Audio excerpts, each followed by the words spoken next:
story about and what's actually happening, and how does that actually then benefit all of us here as Namibians. So before I then now start diving into a lot of the details, I figured let us maybe just take each other through a bit of a short journey just to understand where we've come from and indeed where it is that we're looking to go. So as you would hopefully remember, on the 18th of March 2021, obviously our president went ahead and launched the Harambee Prosperity Plan in the middle of State House. Since then, we've been hard at work. We put together essentially an invitation to the world to come to Namibia and tender for the opportunity to do a feasibility study and essentially ultimately to build multi-billion-dollar plants here in Namibia, starting with, of course, in the Karas region, but later on I will tell you that we have plans to actually build some of these assets as well in the Irongo region and possibly in the Kunene region as well.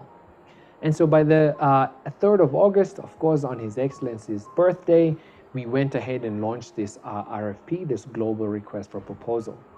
A few weeks later, on the 16th of September, Namibia received its first commercial offers from 6 developers from around the world, some of them regionally and some of them local. And of course, those 6 developers gave us 9 actual proposals. Since then, we've now been very hard at work going through some of these proposals. Some of them are 800 pages long, others are even larger. And as you can imagine, we want to make sure that we're doing a good job for you, of course, our citizens, in order to make sure that we're picking the right partner and the right winner. The aspiration and the hope at the moment is that come Cop26 in the beginning of November, we should be announcing to you and of course to everyone else around the world who those particular developers could be. And of course from there, that will then allow them to start investing in Namibia, to start actually dropping the cash in your neighborhoods and begin to hire some of you to really get the economy going. And so that's a bit of a timeline and a recap that looks at where are we with the economic recovery plan, and of course in particular with the Southern Corridor Development Initiative.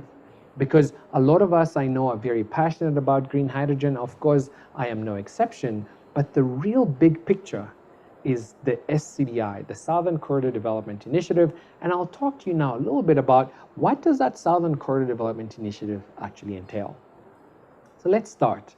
We've been told by some estimates and by some professionals that indeed the SCDI could attract more than $12 billion in foreign direct investment, not just into the Karas region, but into the country as a whole. $12 billion is a lot of money. It is more than actually our GDP, which currently stands at about $11.8, $11.5 billion US dollars, depending on which estimate you look at. So what exactly are those assets? Well, let's start.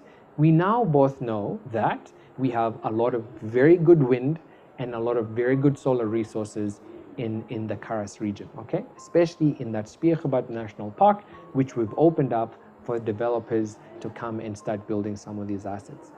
Now, in order to capture that renewable energy, we are going to need to build generation assets. That's now the solar panels and the solar farms together with the wind farms that will now start to capture and harness that renewable energy, that legendary renewable energy, I should say, that we have in that particular region. So that's really part A. Once you begin to generate that electricity, all manner of possibilities start opening up. First things first, we would like to capture some of that electricity and pump it into a machine we're calling an electrolyzer. Essentially, that electrolyzer takes this electricity and of course puts it in a water solution and is able to split up the hydrogen from the oxygen molecules found in water. But wait, before we even get to this water, this clean water that we're separating, we must actually find water. We know that Namibia does not have a lot of water and we suffer from droughts. So where are we going to get this water? We're going to use a big machine called a desalination plant to take seawater, purify it, reduce the salt content etc. And then we're going to zap that water with the electricity that we're now getting from the solar farms and the wind farms. Once you start separating the hydrogen from the oxygen, one mustn't forget about that oxygen. We need to explore possibility of capturing some of that oxygen and using it in other manufacturing processes, such as green steel manufacturing processes, or possibly even in hospitals. We all know that we were running out of oxygen at the height of the COVID pandemic. So don't forget about that oxygen. The hydrogen. What can we do with the hydrogen? Well, you could start combining that hydrogen with things like ammonia, obviously, that we said we can, with things like nitrogen that we said we can capture from the air, right? So using an air separation unit, you can capture the nitrogen, combine it with the hydrogen, and start making things like ammonia. So far we've told this story before, but of course we just want to recapture it here for all of you that have missed it the first time. Now, ammonia is the start. What can you do with ammonia? Actually, Namibia is one of 2 countries in Africa that has a fertilizer manufacturing plant. The fertilizer is actually typically used with ammonia as a base. You can make all sorts of different compounds of fertilizer, but ammonia is a key ingredient. So imagine a scenario where we're taking our own homemade ammonia, putting it in a fertilizer manufacturing process, and then making green fertilizer and taking that into, say, large state-owned farms that we would love to, of course, infuse private sector capital and know-how as well, such as Neckartal Dam or the Neckartal Green Scheme, and of course the Tangiskopi in the south as well. And slowly but surely, you're beginning to see the picture of the SCDI coming together. It's not just the green hydrogen, it's making use of things like ammonia to make fertilizer, and taking that to these 2 large farms in the south as well, and beginning to decarbonize your agricultural process. Now let's go back a little bit. Remember we said that we were going to make a significant amount of renewable electricity. Can you imagine if we could capture some of that electricity? Perhaps we're producing more than we even need in Namibia, and we could export that into the Southern African power pool. So that's a big part of the puzzle that we're now looking to solve with these developers as well. We would love to use renewable electricity from Namibia to begin to reduce the carbon emissions of the region. What are these carbon emissions? At the moment, for example, if you just look at Scorpion Zinc, they use a lot of electricity, right, to purify zinc oxide to then, zinc sulfide and zinc oxide to then make purified zinc and cell. They use about, I think, 180 megawatts at their peak production. That electricity is generated from coal-fired power stations from South Africa.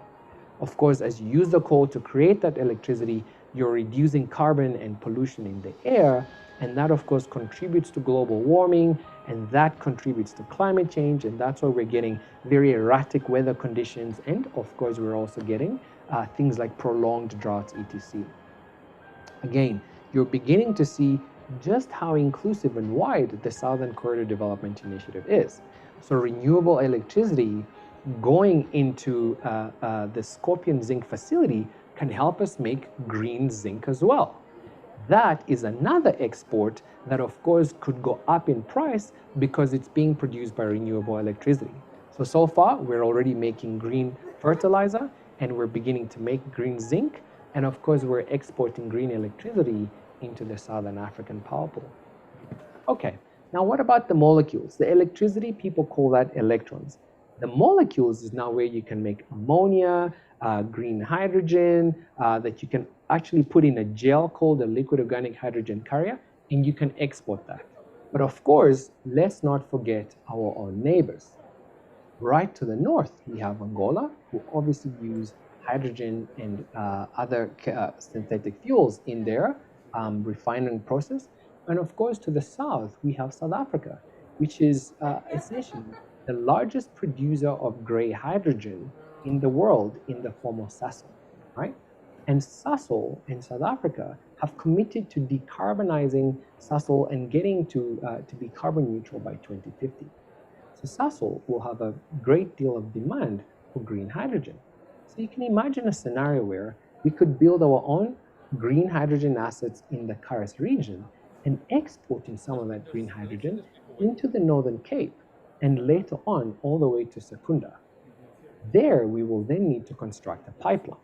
Some of the designs we have seen involve pipelines that are 2,300 kilometers long and entail the deployment of about 6.4 billion euros. Namibians That is a significant investment and a significant undertaking. And so now you're beginning to see what the Southern Corridor development is as it begins to really, really put together all these different assets. But wait, we're actually not done. At the moment, we are trucking manganese in South Africa and exporting it through the Lüderitz port. And Scorpion Zinc might be very well looking to start bringing zinc sulfide oxide also from South Africa to be refined in the Karst region. So can you imagine a scenario where we're bringing up zinc and we're bringing up manganese? The manganese goes out through the port, the zinc gets refined, and of course then that could get exported together with ammonia and the manganese as well. All of a sudden you can see that that port infrastructure will need to be uplifted, and of course the rail infrastructure that goes into that port coming from the northern part of South Africa will also need to be upgraded. That in itself also requires a significant amount of gross fixed capital formation, or in short, investments into infrastructure that will enable the evacuation of all these new products that we're trying to build just here in the southern part of Namibia. And so, ladies and gentlemen, when you start considering the evacuation assets, the manufacturing assets, and of course the generation assets, you can quickly begin to see how we end up with a figure north of 12 billion US dollars that will need to be deployed in order to make this catalytic vision of the Southern Corridor Development Initiative come true right here in our backyard. And if we were dreaming about all of this on our own, I would have been worried. But in fact, it seems that we're in extremely good company. And this next part of the conversation, I want to talk to you about who else wants to enable this sort of processes to happen. So we can start off, obviously, in North America. Joe Biden has put together an initiative called the Build Back Better World Initiative, where he went across the globe, gathered the G7 sort of countries, sort of the 7 largest economies in the world, and together they have all come and formed a pact and said, we really, really want to decarbonize the globe, and we're willing to throw a significant amount of effort, investment, and R&D to make that happen. If you go to the EU, you'll see that the EU has the Green EU 55 deal as well, and there's a commitment across the whole continent to decarbonize. If you come here at home, the African Union has its own Green Economic Recovery Plan as well. And so very quickly, you're beginning to see that decarbonizing manufacturing or industrial processes is not a Namibian dream. It's not even a Southern African dream. It's indeed a global dream. And what Namibia has done is it has crafted a vision that is aligned with what the world is looking to do. And of course, we're going to be looking to absolutely make the most of that global momentum towards enabling a green industrial revolution, essentially. Now, to make all of these assets come to fruition, you will need to deploy a significant amount of capital. As we were mentioning, we've seen figures north of 12 billion US dollars. Where do you find all this money? Now, we know that Namibia has, sort of a reach dearth of pension fund assets that we could deploy, but really here we're also looking at attracting capital from outside of our country. And there is how, the next sort of step for us is to start to design instruments that can capture some of that money from around the world that is earmarked specifically for climate change. Okay? A big part of that process is what we would like to go do at Cop26. There, what we're expecting is for developed countries to make significant pledges to deploy and avail sustainable finance, so basically cheap money, to build assets that will help with fighting climate change. One entity that we have in Namibia that can really make the most of that opportunity is the Environmental Investment Fund. The EIF, of course, sits under the Ministry of Finance, but it is an accredited institution by the Global Climate Fund, which of course will collect money from a lot of these developed nations and look to deploy that into emerging market nations. So what do we then have to do as Namibians? Is we then have to begin to avail either businesses or infrastructure assets that can receive funding from the GCF via the Environmental Investment Fund, so that we can begin to deploy some of that cheap capital into our country. And so, ladies and gentlemen, you're beginning to see our ambition, right? We want to industrialize Namibia just as was captured in Vision 2030, but we now want to do it in partnership with the globe, and we want to do it by deploying capital as well from overseas and partner that capital with our own money. And so, in a nutshell, that is the vision of the Southern Corridor Development Initiative. But where to from here? After we go to COP, we'll be looking to announce the winner of the RFP. But you would remember that we signed a joint communication of intent with our brothers and sisters from Germany. That particular agreement availed about 40 million euros to Namibia to use to essentially incubate the synthetic fuels industry. So we'll be looking to use some of that money to fund pilot plants, and not just in the south, but some pilot plants we think will be built actually in the Irongo region. And so that is one key area of interest that we're really looking at with a lot of curiosity. In the Irongo region, we have the Walvis Bay port, which is of course much deeper and much wider than what we have in Luritz. And we think we have the potential there to build multiple bulk liquid terminals. Right? So basically very large storage tanks, which can house a lot of this either ammonia or other fuels. And then of course you start creating a whole new shipping line where global essentially traffic can come into Namibia, pick up these renewable fuels or these clean fuels and take them to other markets, okay? At the same time, we've started receiving proposals from companies such as HDF, for example, that want to build very, very innovative renewable energy plants that will be taking the sun and providing that renewable energy during the day, but storing excess energy in the form of hydrogen, which is then used to be deployed at night, giving you a very stable energy sort of signature and mitigating the risks of intermittency that typically is associated with renewable energy. Now, ladies and gentlemen, that sort of ingenuity and technology deployment and research and development is something we haven't seen in Namibia for a long time. And we should welcome it, in my humble opinion, with open arms, because it really then begins to really sort of start talking about how do you start empowering locals as well, which is why a core part of HPP2 and of course the SCDI is putting together the Namibian Green Hydrogen Research Institute.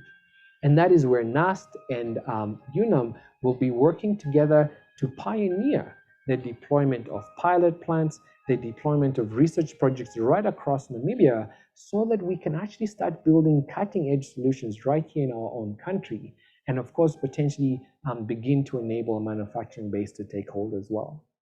So ladies and gentlemen, that is what we're looking forward to in the future. Pilot plants in the Irongo, more feasibility plants possibly as well. We think Kunene has beautiful renewable energy assets. They're very strategically placed right next to Angola and of course Zambia and Zimbabwe as well. And we think it's very possible that we build some of those evacuation assets we were talking about in terms of transmission lines or even pipelines to get some of these products into Angola as well. Of course, we're going to be looking to be deploying some students into some of these pilot plants and to deploy a scholarship program as well.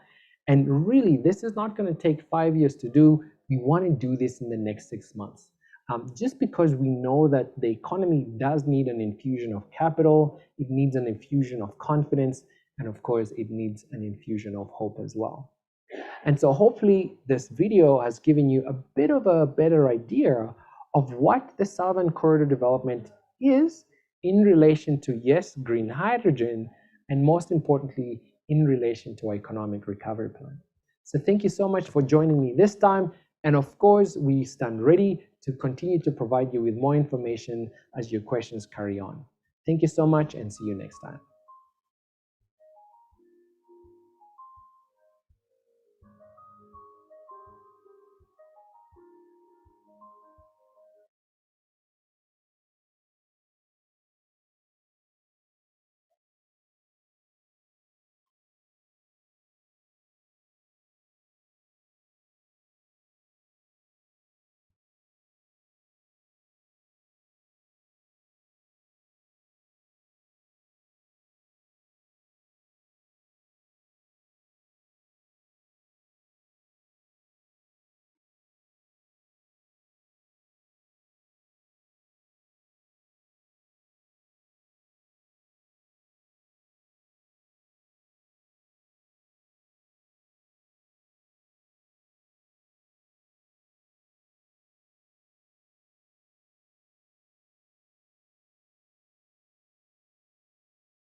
Good evening, ladies and gentlemen. Can we all be invited to take our seats and rise for the arrival of the President of the Republic of Namibia, His Excellency Dr. Hage Godfrey Kaingop, and Madam First Lady.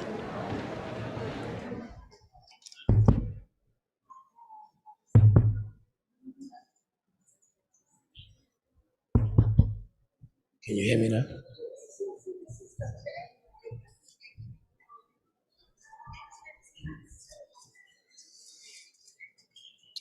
Thank you, ladies and gentlemen.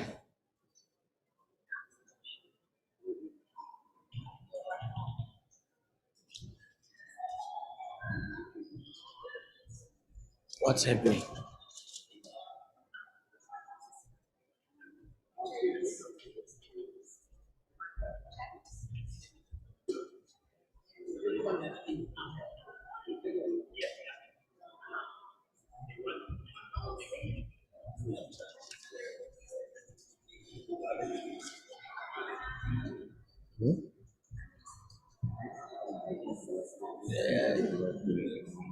Yeah, no, it's a silent event.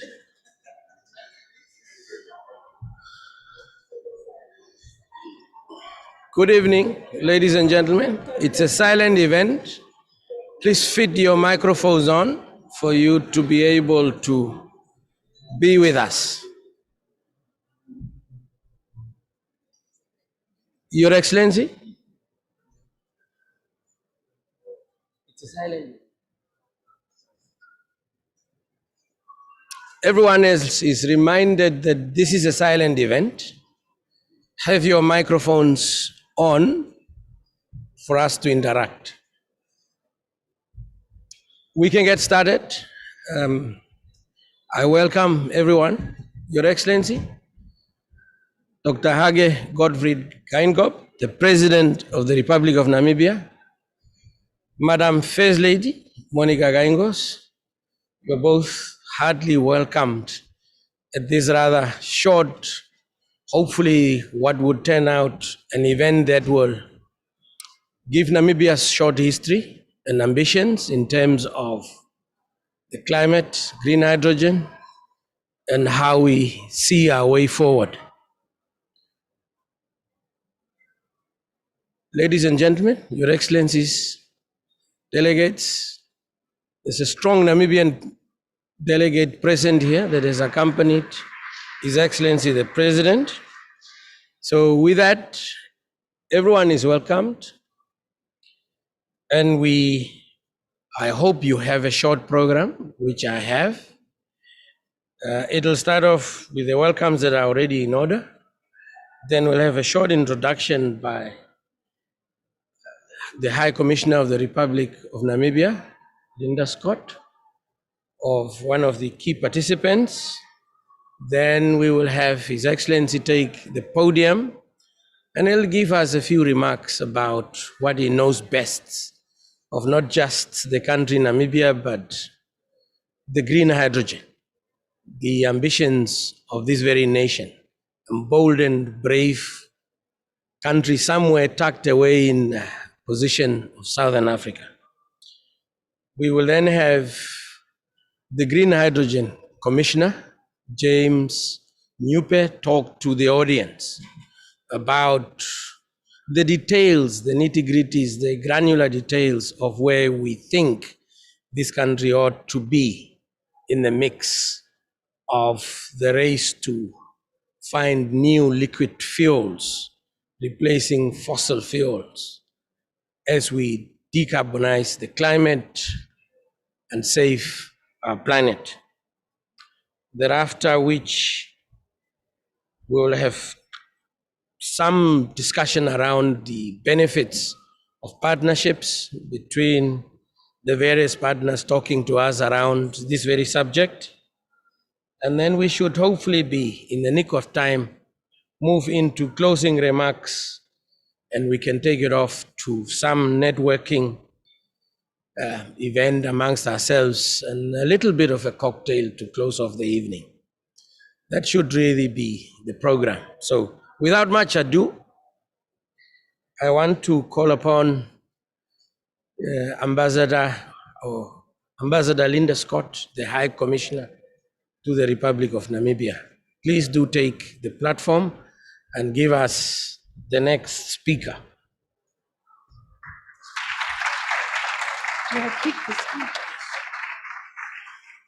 Good evening, everybody. This is a real delight to see all these wonderful faces.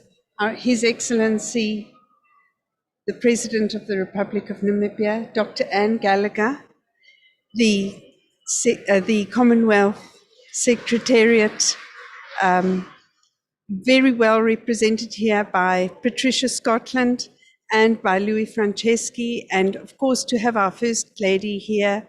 Ministers, Excellencies, welcome. It is really an honor for me to introduce Dr. Anne Gallagher, who is co-hosting this event with us as the Commonwealth Foundation.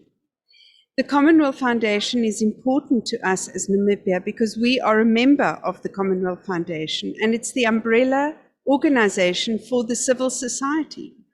And Namibia recognizes the importance of the civil society because they are an integral part of our community.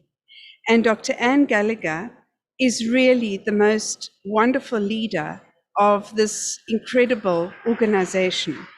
She is a lawyer, she is a person who has worked for community throughout her life in various areas, and she has won prizes she's got a title from the Australian government called AO, and that's the Australian Order, which recognizes what an amazing person she is. And we're very honored to have her here tonight to speak to our issue. So I'm talking about these kinds of things because they are integral to hydrogen, believe it or not, and to what Namibia wants to see happening around hydrogen, around green hydrogen, green energy, and the shift that we want to see in our region. It has a strong impact on community long term, and that's what the vision of His Excellency is all about.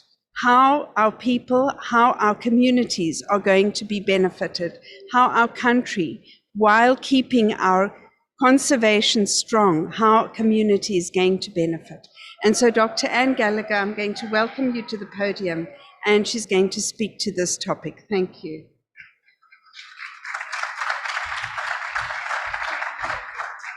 Thank you so much, High Commissioner, Excellency, distinguished guests, colleagues, and friends.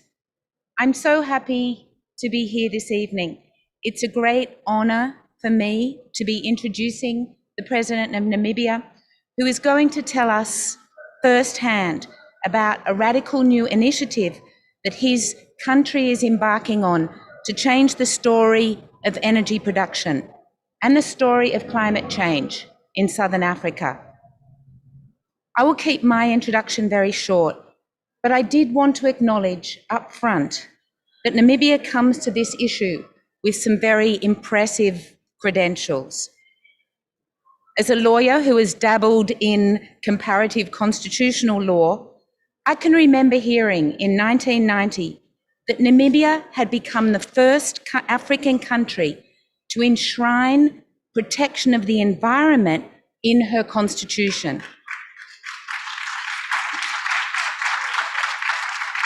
This is so significant. The supreme law of Namibia, the law that all other laws must be interpreted against, is unequivocal in its affirmation of the obligation of the state to protect the natural environment, not just for its own sake, but as part of the duty of the state to promote and maintain the welfare of the people. Dr. Gangoba, I know that you were a principal negotiator of the post-independence constitution. This is a fine legacy of which you must be very proud. It's also a very strong example to others. We know that laws are not everything, but in the area of environmental protection, conservation, and resource management, a robust legal framework is not a luxury, it's an absolute necessity. Like so many countries, Namibia must tread a fine line when it comes to balancing the exploitation of its precious natural resources with protection of its equally precious and fragile ecosystems. It must be a matter of great pride to the government and the people of Namibia that over 40% of your surface area is under some form of conservation management. I believe that that's more than any other country in the world. The project, which is the focus of tonight's session, is being implemented in one of those conservation zones, a pristine area that is unbelievably around about the same size as the United Kingdom. As Director General of the Commonwealth Foundation, the pillar of the Commonwealth that supports and advances civil society, I am acutely aware of the need for those who govern to place the rights and interests of their people front and centre. A people-centred approach means more than just looking at the outcome. It means thinking of the well-being of people in relation to every consideration, every action, every decision. This translates into ensuring that communities involved in initiatives such as the one that's being celebrated tonight are protected and supported. It means making sure that the companies involved respect the spirit, not just the letter, of Namibia's robust labour protection laws. It means firm government commitment to the free flow of information so that media and civil society feel informed and involved. These are the criteria against which real and lasting success must be measured. Through this bold new initiative to green the Namibian economy, your country will, I'm sure, serve as a beacon of hope for others. You will do this by showing that developments of this kind and on this scale do not need to be about maximising profit at the expense of people and the environment, that they can be about uniting communities and strengthening civil society, that through large-scale national greening efforts, young people, women, those who are too often left on the sidelines can be brought into the national economy, helping to shape a sustainable and just future for Namibia and contributing through that to global efforts to help protect our fragile, precious planet. We desperately need a new model of development. This might just be it. Thank you, Excellency and colleagues. I turn over to the High Commissioner.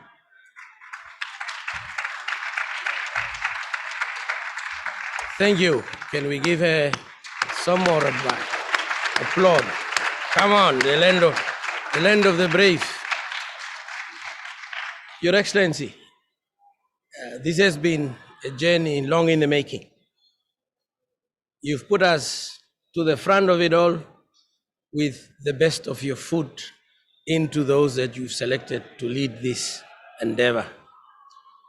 We now want to invite you to the podium so the world can hear from the longest serving civil servant, the man with a passion and the heart for his people. Through thick of times and the worst of it all, he is actually the individual in the ring. Not so much of what he does wrong, but because he stands for his people. He stands for the goodness of the sovereignty of not just Namibia, because he is here today in Glasgow, advocating what he's done best for so long. Dr. Hage Godfried Geingob, please take the podium and talk to us about green hydrogen, a few remarks on what Namibia wants to do. Thank you very much, Your Excellency. I welcome you to the podium. Thank you very much. We talk about tall people and short people. This is an example. And I also say the tall people don't have to talk too long, because they are already long. Shorter people must talk longer to make up. Thank you very much. Commonwealth Secretary General, our High Commissioner here, ministers and delegation members, there are many. And our invited guest, I'm just here to thank you for coming here. In Africa these days, there's a division. We have waves of African leaders.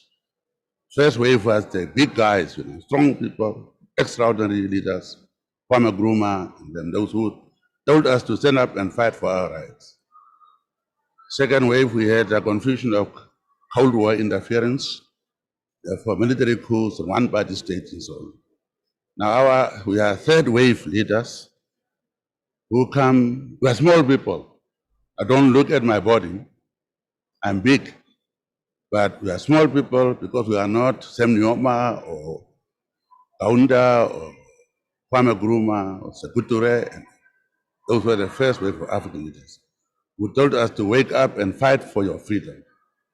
Now our wave, we come through constitutional means, we believe in term limits, and if we violate that, it will not be British or Americans who will tell us you are wrong. It will be our own AU who will ostracize you, as it just happened now in 2 countries and now 3 countries. That's now Africa that we want to represent. Africa that must be respected, that we respect ourselves, and therefore we will deal with our own problems, not somebody else from somewhere telling us, and we're not being democratic to please anybody else. We are doing that because it's good for us.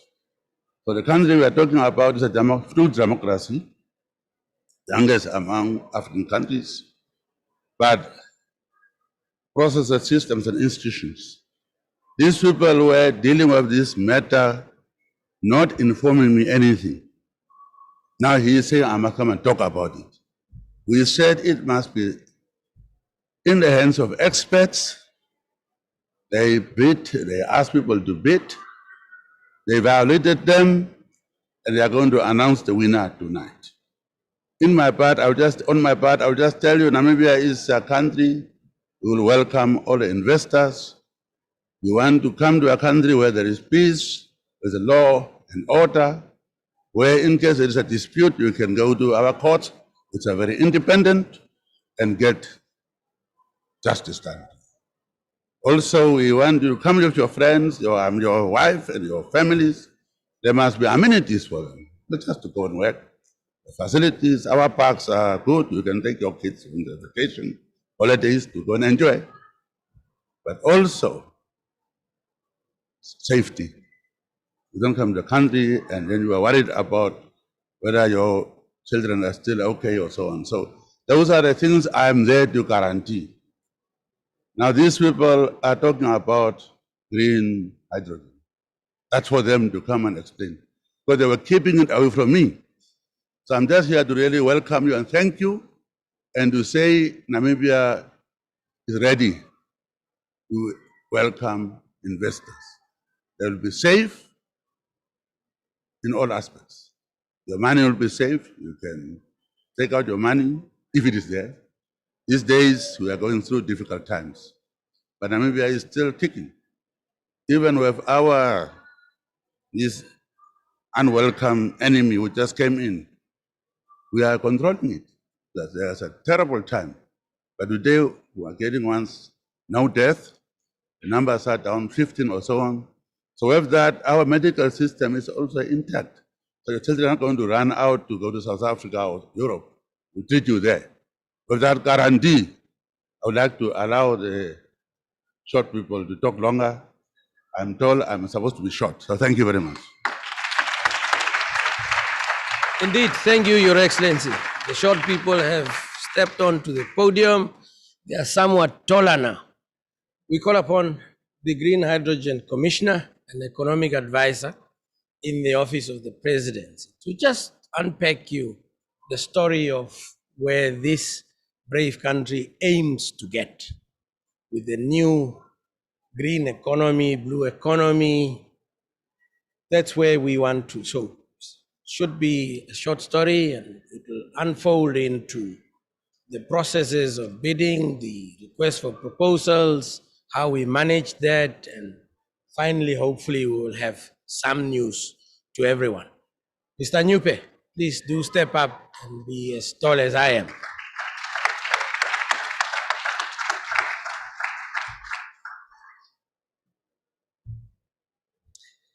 Thank you so much, Master of Ceremonies, Your Excellency. Thank you so much for the opportunity to represent our country and to serve all of the people who are dialing in from back home. Dr. Gallagher, such a pleasure to be here. Thank you for your beautiful remarks about our country. I think the fact that I am going to be speaking to you about the processes that we embarked upon to try and unlock arguably one of the most significant socioeconomic projects for the country is a testament to our president first and foremost. He has mentioned to you that even though he is the head of state, given the rules, the regulations, and the legislative environment in Namibia, we did run this particular system in an independent, objective, and transparent manner. And I believe that for that reason and that reason alone, I think His Excellency deserves a really good applause. And of course, for really putting in place a government that does follow these systems, institutions, and processes. Thank you, Your Excellency. With that said, I will now take you through a brief journey of how we ended up where we are today. Extremely proud and of course all extremely excited. The green hydrogen project that we're about to announce today is steeped in our objective and our ambitions to decarbonize Namibia, but really to decarbonize our neighbors within the African continent, and of course our global peers in Europe and around the world. And so we remain resolutely committed to our nationally determined contributions, which these negotiations will really continue for the rest of the proceedings in COP. And so while we talk a lot about green hydrogen, His Excellency and the government of Namibia have a much broader vision, and I thought I would share that vision with you. And it's called the Southern Corridor Development Initiative. For you see, green hydrogen is just but the spark of an economic revolution that we need to inculcate in our country in order to give our people hope and the prosperity that they so deserve, in keeping with the vision that our founding fathers put together when they crafted Vision 2030. So I will give you a brief overview of what the SCDR is, the timelines, the evaluation framework that we used for this initial RFP process. I will talk to you about the outcome, of course, and thank all of the bidders who provided us with their bids. And at the end, I would love to give the people of Namibia and the audience a few key highlights of what this particular project could mean for our country. Ladies and gentlemen, this is a pictorial representation of what the Southern Corridor Development Initiative is. As you can see, it is a cacophony of integrated infrastructure projects that unlock the economic splendor for the Southern Corridor Development Initiative. As you can see there's a rail network that could connect the outputs from these projects that could emanate all the way from the Northern Cape into the Karas region, taking goods, whether they are agricultural goods or even green zinc that we will mine from Roshpina, and of course the ammonia or the liquid organic hydrogen carriers over into the port of Lüderitz. We will be looking to develop an industrial hub in the town of Lüderitz where the electrolyzers may very well be placed. And of course, we would love to establish an R&D hub in Oranjemund as well. All of this will be done, as Dr. Gallagher had mentioned, in harmony with the flora and fauna of the Spiegelgebit National Park. And of course, I will not provide, even though I'm short, a comprehensive lecture of all of the different underlying projects in the Southern Corridor Development Initiative. That lecture we shall save for tomorrow. We will have a session here at 5 o'clock where a few of our colleagues will go in a bit of detail as to what the Southern Corridor Development Initiative actually means. Despite his humble demeanor, His Excellency did kick off this particular vision. Last year at the 75th United Nations General Assembly, he declared the following, that Namibia wanted to transform the economic structure of our country. We wanted to be innovative and access concessionary funding to do that, and in recognition of the importance of capturing the true wealth of this particular opportunity, which is knowledge, we wanted to champion African research and development.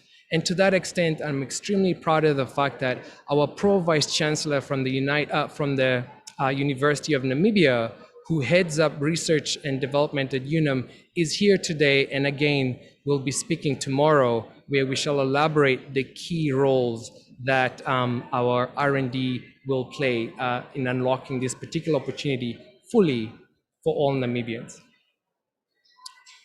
On the 18th of March this year, His Excellency with his team and his government then put together that vision into a comprehensive socio-economic plan, which also serves as our economic recovery plan post-COVID. And that was the Harambee Prosperity Plan too. Within that particular plan, there is a pillar that speaks to economic advancement, and that is where the potential of the green hydrogen and the synthetic fuels industry is housed. In recognition of the fact that it is important for Namibia to partner with both countries and private sector players as well, we signed a joint communication of intent with the Ministry of Education and Research from Germany on the 25th of August. I am very proud to say that in line with His Excellency's characterization of Namibia, which is Namibia is essentially a child of international solidarity. And he always says midwifed by the UN, of course, he's very passionate about the United Nations. We actually have the Minister of Energy from Belgium today, who will speak to us briefly about the new partnership that has been signed between our Minister of Energy and the Belgian Minister of Energy as well. And we shall welcome her a bit later. From there, we then went and received, I must say, world-class proposals from developers around the world. One of them is here to join us, and I will speak about that later on. But from this RFP, we got 9 proposals from 6 developers. And then we had to get to work because, of course, we are acting in a significant amount of urgency, not just for climate, which is extremely important, but for the people of Namibia, because the economic recovery was absolutely necessary.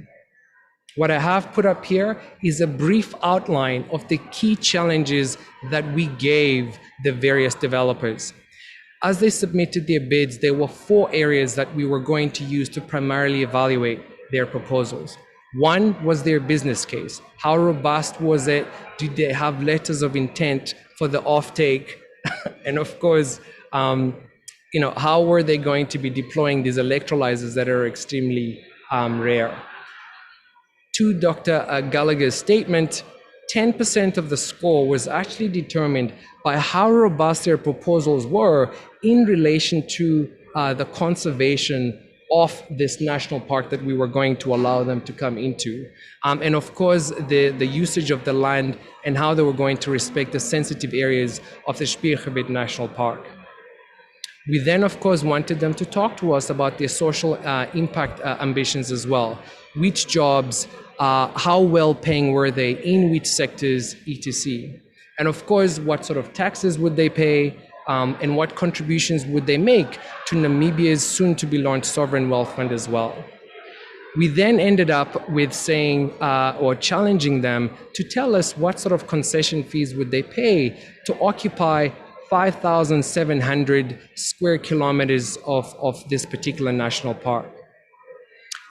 After we received the RFPs, They were taken into a room that was extremely well sanitized, access controlled. We had cameras there that could monitor the bid evaluation committee as they reviewed all of the various proposals. Namibia wanted to be absolutely transparent, objective, and world-class in the way in which we conducted ourselves in selecting these bidders. And of course, all of that footage has been kept available for any necessary reviews thereafter. So Your Excellency told you about the governance system, and again, he stayed very far away from this, but essentially we got 3 very capable Namibians in country to form a bid evaluation committee.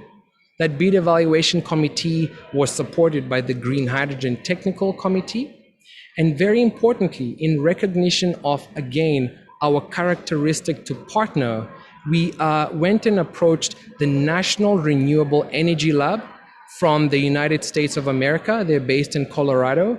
Absolutely very, very competent from a technical perspective. And we also approached the European Union through the Global Technical Assistance Facility on Sustainable Energy. And these 2 international partners provided extra qualitative analysis and very technical and financial analysis into the various proposals. After that particular process, the Green Hydrogen Council, which was appointed by His Excellency, then got a report. And of course, that particular Green Hydrogen Council is led and chaired by our Director General of National Planning, Obeth Kanjode, who I must say did a marvelous job to convene all of us. I remember we worked Sunday from 8 all the way up until 12 before working again on Monday, before the report was actually presented in cabinet. And so we really, really reviewed this particular set of proposals backwards and forwards, in and out. After that, the proposal was then presented to the cabinet, and we are now looking to start discussing the potential outcome of that particular proposal.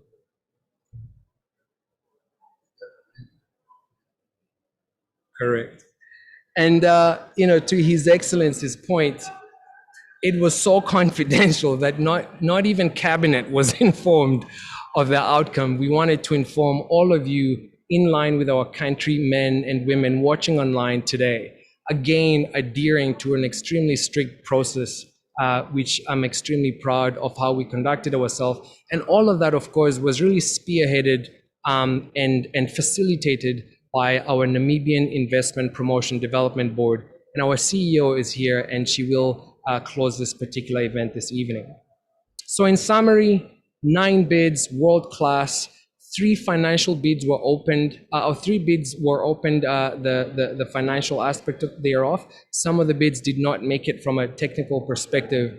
And today we are proud and honored to mention that Hyphen came out the winner of both sites. And I think for that, we should really give them a hand of applause.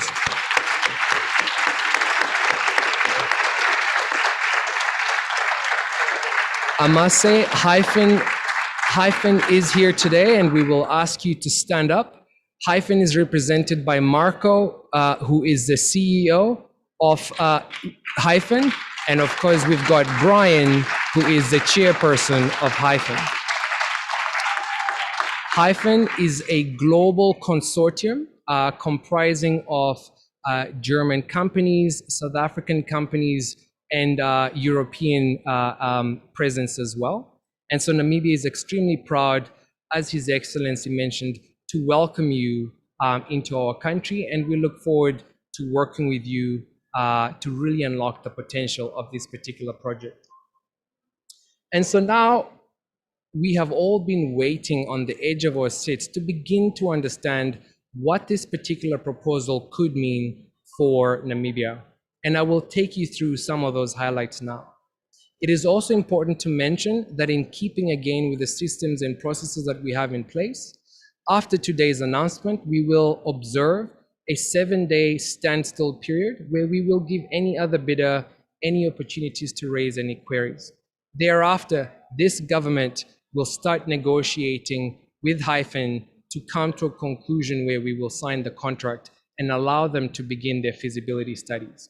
But to give you a flavor of what their proposal entails, you will notice that they have said, in their proposal, that they would like to conduct a feasibility study in the next 12 to 18 months. And by 2025, their ambition is already to develop 1 gigawatt of renewable energy assets. That is 1,000 megawatts.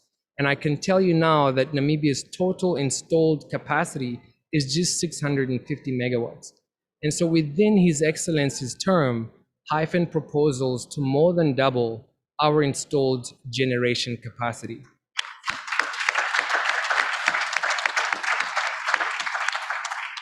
To ensure that they're conducting themselves in a robust and responsible manner, is looking to spend 250 million Namibian dollars just for the feasibility study alone. And of course, a lot of that will also go into the environmental impact assessment as well, because as you've heard, the Namibian government is extremely passionate about making sure that we're maintaining the pristine nature of our country. 30% of that would actually be going into local SMEs and local companies. That is massively important for us, given our high levels of unemployment and given our desire to get Namibians involved in curating their own future alongside Hyphen. During the 4-year construction period, absolutely.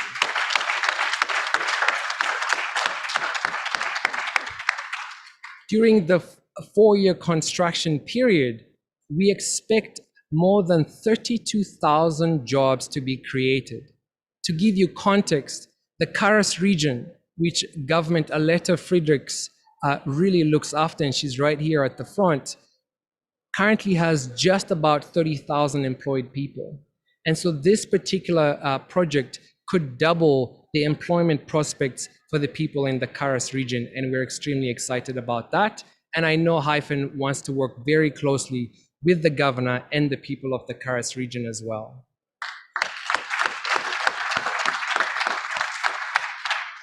All of the Namibians back home, I know they're absolutely craving for youth opportunities. 20% of these jobs and these opportunities will be availed to the youth.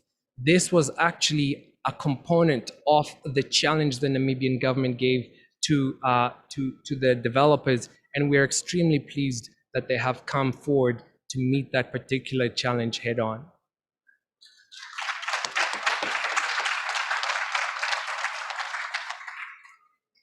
Of the people being employed, 93% of them will be Namibians. The average cost a company, or the average annual wage, will be north of 151,000.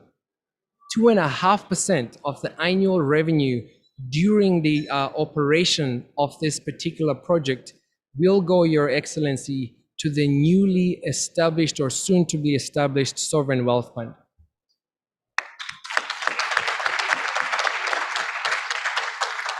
The Sovereign Wealth Fund is an absolutely critical feature of our government's vision to ensure that this generation is acting in a manner that is responsible for future generations as well. And so it was a challenge again from us to developers to say, how will you partner with us to make sure that our children can look back at us and be proud of the fact that we did not consume everything that we produced ourselves. And of course, that is massively in line with sustainability and what really Cop26 stands for. The figure that most people are extremely keen to know, this counted about 35% of this particular cost, of this particular RFP, was what was the annual concession fee that was going to be paid by the developer to the Namibian government. So even before the developer starts making money, just for the right to walk into our national park, Hyphen said that they will pay the Namibian government per site 50 million Namibian dollars. So Namibia will actually start receiving 100 million Namibian dollars in the first quarter of 2022.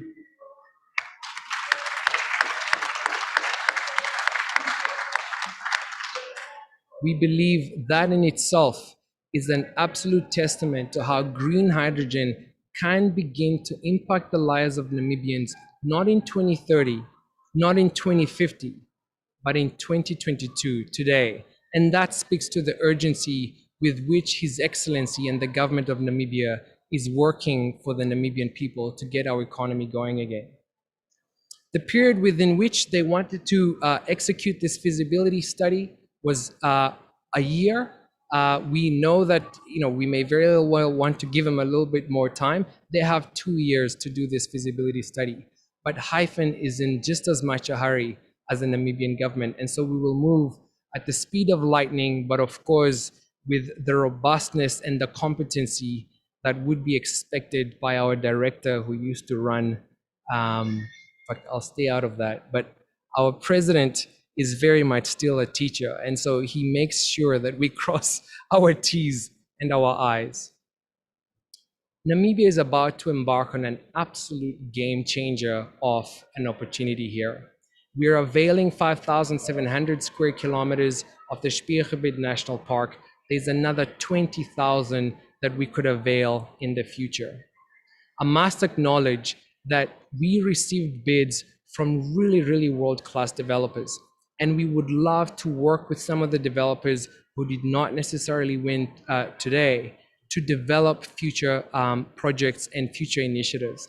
And so in that spirit and in the spirit of partnerships, we would definitely want to thank all of the developers for their contributions and their proposals, and we absolutely look forward to getting back on the drawing board with them. We will be looking to announce a second RFP as soon as possible. Our current target is to do so by the World Economic Forum in Davos in January. And so for all of them who did not make it, rest assured the Namibian government is coming and looking for you to work with you in the near future. As we get into partnerships as well, we obviously wanted to acknowledge that this is quite a burden or quite an opportunity as well that we're looking to lift. We will be looking to do so in partnership with countries like Germany, who have already signed the joint communication of intent, Belgium, who we're extremely proud and honored again to have the Minister of Energy here, and you will speak in a few minutes. And they have a massive shipping company in Belgium who wants to help us evacuate these molecules to Europe. The Port of Rotterdam, that is represented here today by their climate activist, Duve. We are very much looking forward to working with you. And of course, our NAM port has signed an MOU with the Port of Rotterdam just a few weeks ago, signifying our intent to work together to make sure that we are supplying this fuel for the future to Europe effectively and making sure we're managing those risks together. Our Director General here will be signing a letter of intent next week with the Dutch government as well, again signifying Namibia's intent to work with the Dutch government to unlock this. And tomorrow, I'm extremely proud of the fact that Anicia Peters from UNAM will be unveiling that Siemens Energy has actually partnered with UNAM to build an amazing center in Namibia to begin to deploy and inculcate this knowledge to our children and our children's children in Namibia. And I'm extremely looking forward to that announcement as well. And ladies and gentlemen, Cop26 does not ignore the fact that we have to raise the funding in order to build these assets in an affordable manner, to make sure that the transition is just, and to make sure that the developed countries support developing countries such as Namibia, who want to decarbonize not just our economy, but their economy as well. And so I'm extremely proud to have Bank Windhoek here as well, who are of course Namibia's bank. They're represented both by the CEO of the bank and her colleague James Chapman and Berenice Hans. This bank was the first bank in Southern Africa to issue a green bond, and they went ahead and issued a sustainability bond and are now actually a part of the NASDAQ Sustainability Bond Index. And what they're helping the Namibian government to do is to package projects like those in the SCDI and go ahead and attract concessionary climate funding. And of course, we will be working hand in hand with the Environmental Investment Fund in Namibia.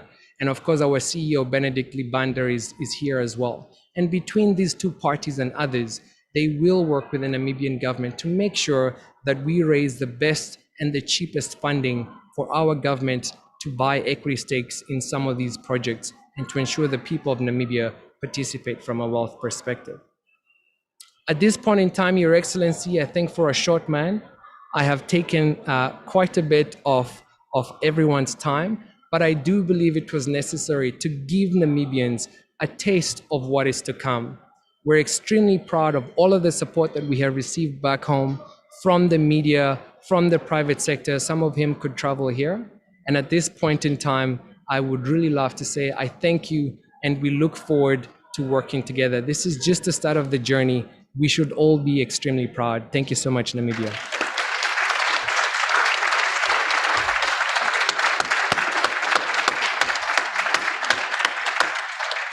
The dividends of a lifelong passion to serve people is being realized right here in the heart of Glasgow. Namibia is actually opening its heart.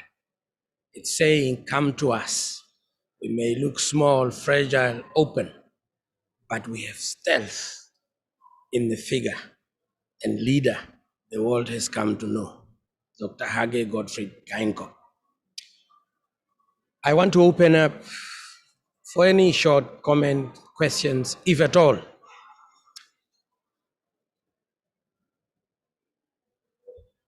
Hyphen, right?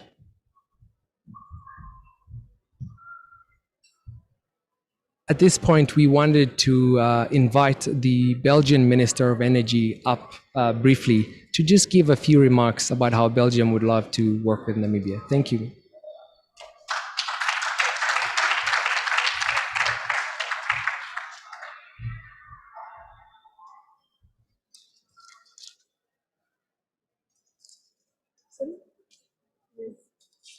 Thank you. Your Excellency, Mr. President, Mrs. Director General, Your Excellencies, ladies and gentlemen, it is a real honor for me to be here tonight. We all know that hydrogen is a triple win, certainly if it's green hydrogen. It is so for the climate, to decarbonize, as you have said, Namibia, but also your neighboring countries and also your peers in Europe. Also a win for countries such as mine, Belgium, that have insufficient resources to provide in their own energy needs. And we are reliant on imports to cover our needs and also to decarbonize our industries. And also a win for countries with abundant national resources and that are looking for sustainable development avenues, who are welcoming investors and are willing to export. The Republic of Namibia and Belgium signed an MOU today with my esteemed colleague, Minister for Energy, an MOU on how to work together on green hydrogen and to maintain and reinforce our cooperation for the benefit of both our countries, for the benefit of our planet, our fragile planet, as you've said in the introduction, in order to protect our planet, our people, and also the future generations. And in order to protect our planet and our people, we have to do more to keep 1.5 alive. And therefore, I'm not only happy that we have signed today this MOU, but I'm also ready to get to work. We have a job to do. And this was very clear from the presentation that was given here and from the statements you all have made. And also in Belgium, we have a job to do to decarbonize our economy, to decarbonize our industries, and together we can ensure a clean future for all. Good luck to you, Namibia, with this very ambitious project, and I'm very looking forward to come and see for myself, maybe one day, and how that we can export this green ammonia to the port of Antwerp. Thank you.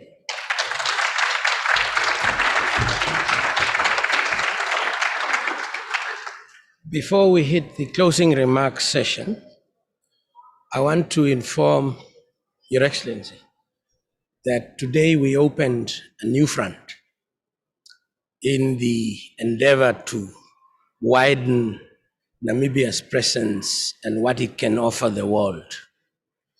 At 11 o'clock this morning, Your Excellency, by your directives, we engaged the University of Edinburgh, and we had about 2 hour that odd discussion around green hydrogen and ammonia. And first session was covered by the university management, especially the earth sciences, geosciences, and so on. And it was really a very good, worthwhile endeavor, thereafter which we had a break and we were joined by some like 10, 15 investors in all sorts of areas. The Scottish government in itself presented the reality of the experience of the piloting that they actually are doing. There are vehicles running on hydrogen. There are homes heated with hydrogen.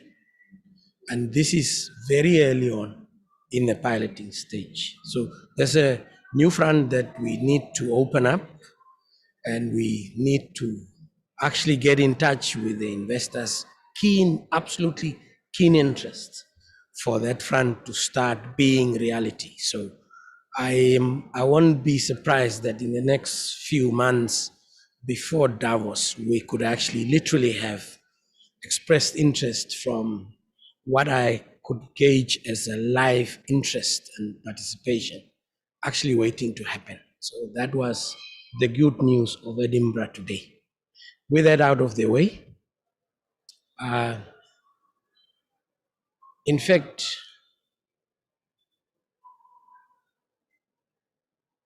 the Namibia Investment and Promotion Development Board is represented here by Madam Nangula Wanja under the office of the president. It's been one of the key agencies that actually put significant amount of work to have today's announcement and the process closing. So I'm going to kindly invite her to take the podium and actually move a vote of thanks. Thank you.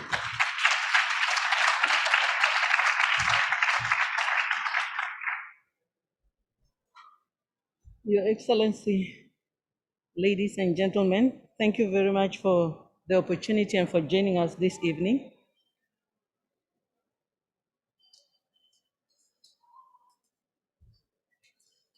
Your Excellency, I know it's been said many times, if you want the job done, you select a woman.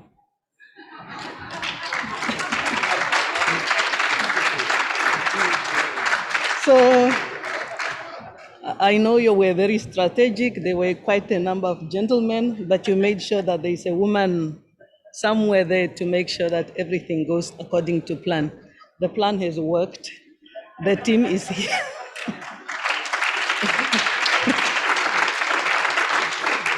The team is here to deliver, but Your Excellency, I must acknowledge that, yes, the gentlemen have actually worked very hard. So thank you very much, gentlemen.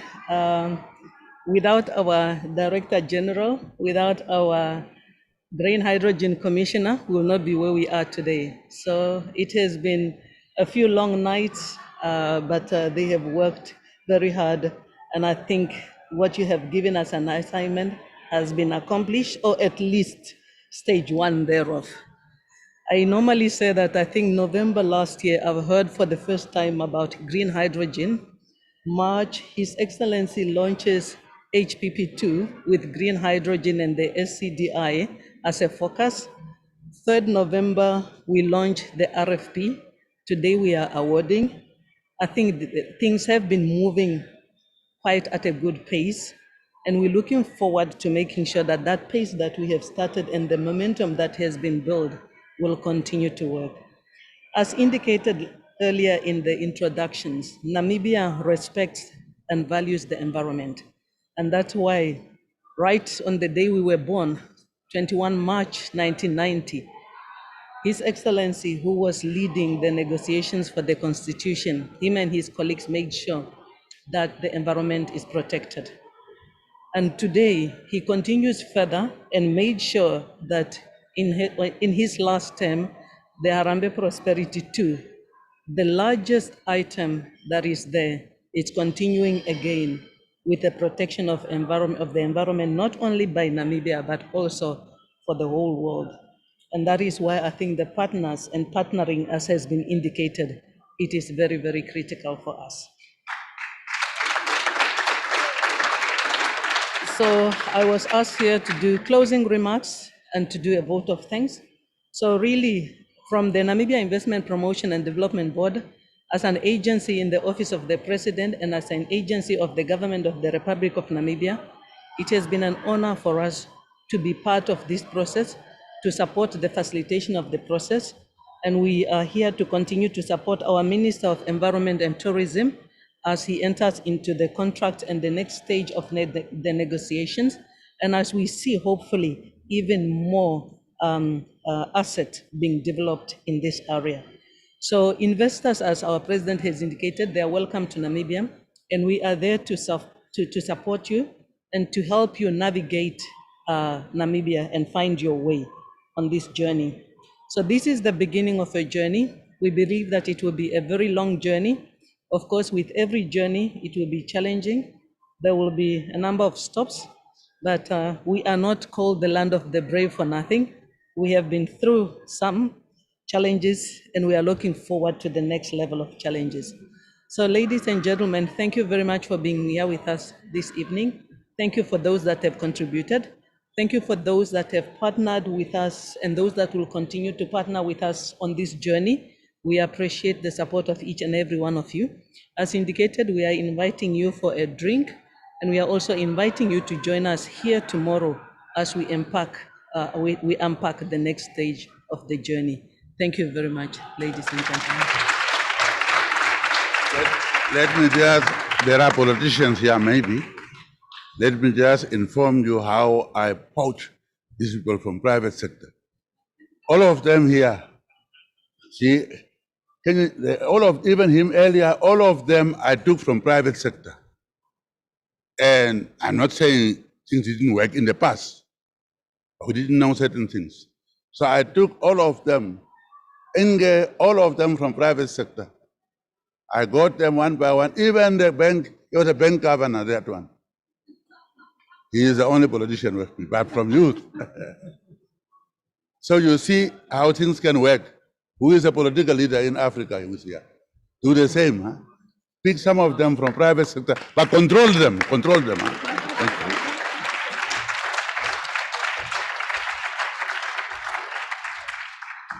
Thank It would be remiss of me to not say the following. No one shall be left behind. No one shall be. Come join us. The opportunities are abound in Namibia. Don't miss out. And with that, I adjourn this meeting.